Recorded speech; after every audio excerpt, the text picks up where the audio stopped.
Ganito kabuwagag yung buhok ng kapatid ko. Nasuklay na yan mga sis ha, pero ganyan lang talaga ka-frizzy. Pero after kong gamitan ng keratin hair mask, ganito na yung itsura niya. Grabe, napakalaki talaga ng difference na wala yung buhaghag niya. Walang daya yan mga sis ha, cross my heart. Air dry lang yan, suklay-suklay sa harap ng electric fan. Wala kaming ginamit na any heating tools. And imagine, first application pa lang yan ha. What more kaya if araw-arawin niya pa? Kaya ito ipapakita ko pala ang product sa inyo. Ito pala yung 1 kilo na keratin hair mask. From Lawang Isip be, mag-check out ka na.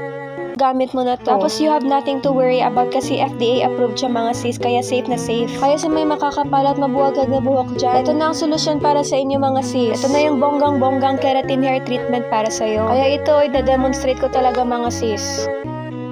Ayan, ganyan siya kalaki mga mi, as in. Tapos first impression ko talaga sa kanya, yung amoy niya pang salon talaga. As in, super bango niya, dito OA, bango talaga niya. Ayan, binabad lang siya namin mga 5 minutes. Tapos ayan, binanlawan na. Tingnan nyo be, parang pang commercial, oh. Kita nyo kumikinang and super smooth and shiny. Kung shampoo and regular conditioner, hindi siya ganyan ka-shiny mga sis. Alam kong alam nyo yung tinutukoy ko. As in, super soft niya sa kamay. Shook na shook yung ate nyo. Ito pala siya yung pinapatuyo pa lang namin. Mga 20% dry pa lang siya. Dito naman, around 50% dry. Tapos ito, finally, ito na pala yung fully dry. As you can see, medyo nawala na yung frizz. And naging mas defined yung waves niya. Ito ulit yung before and after para makita nyo talaga yung difference. Kung gusto nyo ng order, nilagay ko lang pala ang link na sa yellow basket.